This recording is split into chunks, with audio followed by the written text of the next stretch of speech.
नमस्कार। संस्कृत साहित्य चैनल में आपका स्वागत और अभिनंदन। महाकवि कालिदास विरचित कुमार संभव महाकाव्य के पंचम सर्ग के कथासार की चर्चा करेंगे। सर्वप्रथम महाकवि कालिदास के महाकाव्य की परिचय पर चर्चा करेंगे। कुमार संभव महाकाव्य तो कह रहे हैं, बोले कुमार अर्थात कार्तिकेय का उत्पत्ति वर्णन जहाँ वर्णित है वह क्या है? कुमार संभव वह कुमार संभव है।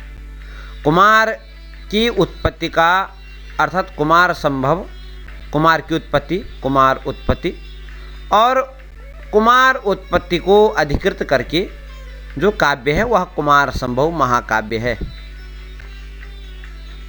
तो कह रहे हैं, बोले प्रस्तुत कुमार संभव महाकाव्य में कुमार शब्द का आशय जो है कार्तिकेय, कुमार शब्द स्कंद से है। कुमार संभव महाकाव्य में 17 सर्ग हैं, परंतु कुछ कवि जो है 8 ही सर्ग मानते हैं। वो कुछ तर्क देते हैं। कुमार संभव महाकाव्य का जो कथानक है वो कहाँ से लिया गया है, यह भी शंका बनी है विद्वानों में। कुछ भी हो, कुमार संभव महाकाव्य कालिदास की एक अनुपम अलौकिक रचना है। कुमार संभव महाकाव्य के पंचम सर्ग की चर्चा करेंगे। कुमार संभव महाकाव्य के पंचम सर्ग की कथा अति रमणीय कथा है। सर्ग के प्रस्तुत सर्ग में मुख्य रूप से पार्वती की तप साधना का वर्णन और शिव पार्वती का संवाद प्राप्त होता है। पंचम सर्ग की कथा इस प्रकार से है। तारासुर नामक राक्षस से देवता प्रताड़ित हैं और वे सभी देवता इंद्र आदि देवता ब्रह्मा के शरण में जाते हैं। ब्रह्मा देव कहते हैं कि समय का इंतज़ार कीजिए और तब तक उस काल का प्रतीक्षा करो। ब्रह्मा कहते हैं कि हिमालय की पुत्री पार्वती के साथ शिव का विवाह होगा और उन दोनों की संतति ही तारकासुर दानव के वध करने में समर्थ होगी। ऐसा कहकर के ब्रह्मा जी अंतर्धान हो जाते हैं और सभी देवता अपने स्वर्गलोक को आते हैं।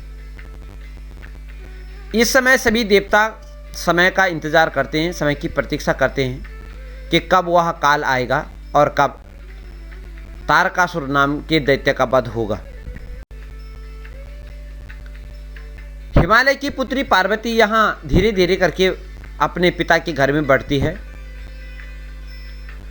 और प्रसंग आता है कि महादेव शिव हिमालय के कैलाश पर्वत पर निरंतर तप साधना में लगे हुए हैं। स्वर्ग से इंद्र कामदेव को भेजता है कि पार्वती और शिव के मध्य में अनुराग प्रेम उत्पन्न हो, इस कामना से। तो यहाँ कामदेव अपनी पत्नी रति के साथ शिव की तपस्या क्षेत्र में आते हैं। वहीं तपस्या में रत शिव के जब वह कामदेव और उनकी पत्नी रति वहाँ पहुँचती हैं तो वहाँ उन्होंने देखा कि शिव के पास में पूजा करने के लिए पहुँची पार्वती अपनी सखियों के साथ आ रही है।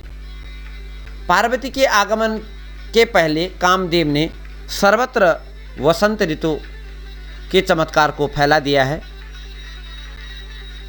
इसी स्थिति में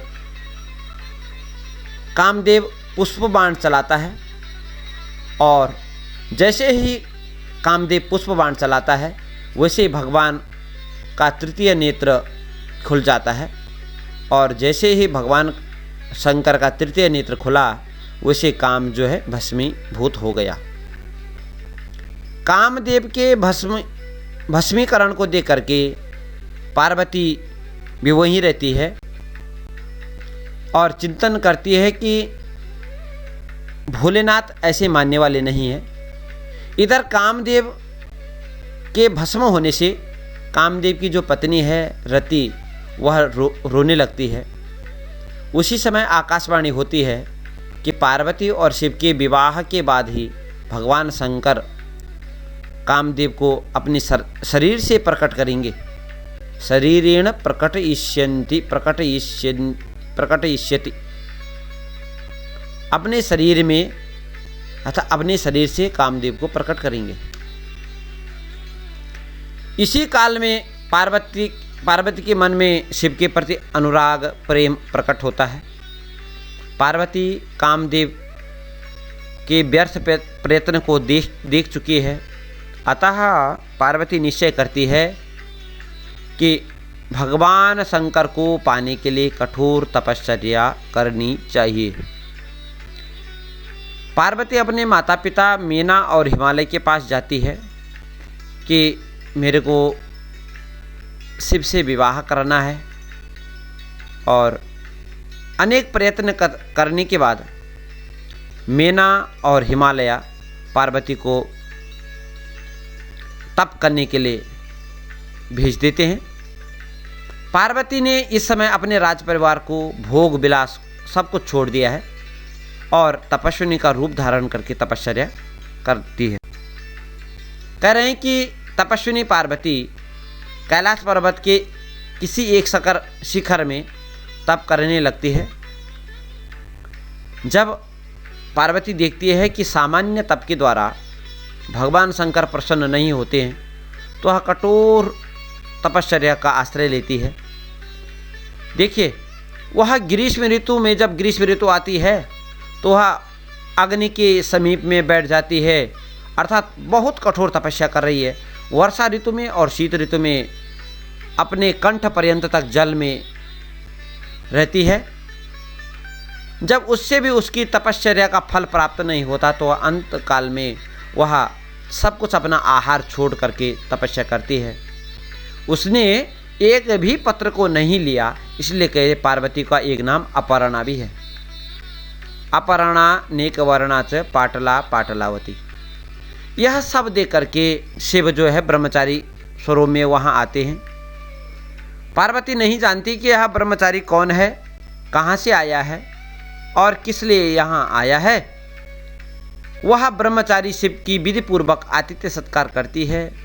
आतिथ्य स्वीकार करके कुछ क्षणों विश्राम करके वह ब्रह्मचारी शिव पार्वती को देख करके वार्तालाप करता है। भगवान शंकर पार्वती को देख करके कह रहे हैं कि आपका कुल संपन्न है। लोग तप करते हैं जब उनके घर में किसी प्रकार की न्यूनता रहती है। तुम्हारा जन्म संपन्न हिमालय के घर में हुआ है, अतः आपके तप करने का औचित्य क्या है। कुछ लोग सुंदर शरीर पाने के लिए भी तप अर्थात साधना करते हैं, परंतु बोले तुम तो परम सुंदरी, आप तो जो हैं तीनों लोकों में ऐसा सुंदर कोई है ही नहीं जैसे आप हैं। तो कह रहे हैं, तो बोले ये जो तप साधना करना, ये वृद्धावस्था में कुछ लोग इसका आश्रय लेते हैं, परंतु आप तो अभी नववया हैं। तो कह रहे हैं कि कुले प्रसूति ही प्रथमस्य वेदसः त्रिलोक सौंदर्यमिवोदितं वपुः अमृग्यमैश्वर्य सुखम नवम वयः तपः फलम स्यात् किमतः परम वद। अरे पार्वती, आप तुम्हें ये बताना चाहिए कि आप जो तपस्या कर रही हो वो क्यों कर रहे हो, इसका प्रयोजन क्या है। ब्रह्मचारी शिव फिर कह रहा है कि हे पार्वती, तुम जानते हो जिसके लिए किसकी तपस्या कर रहे हो, उस शिव की। बोले उस शिव की तपस्या आपको नहीं करनी चाहिए। बोले क्यों। बोले वपुः विरूपाक्षमलक्ष्य जन्मता दिगंबरत्वेन निवेदितं वसु वरेषु यद बाल मृगाक्ष मृग्यति तदस्ति किं व्यस्तमपि त्रिलोचने। ब्रह्मचारी शिव कहता है कि देख पार्वती, देखो पार्वती, बोले जो भोलेनाथ है ना, उनको कोई सुंदर शरीर वाले नहीं है। वपुः विरूपाक्ष, बोले उनका कोई शरीर जो है अच्छा नहीं है, विरूप अक्ष वाले हैं। लोक में हर किसी की दो दो आंखें होती हैं, परंतु बोले भोलेनाथ की तीन तीन आंखें हैं, तो ये अच्छा थोड़ा ना लगता है। अलक्ष्य जन्म था, और बोले उसके जन्म का उसके माता पिता का कोई पता नहीं है, इसलिए आपको उस शिव से विवाह नहीं करना चाहिए।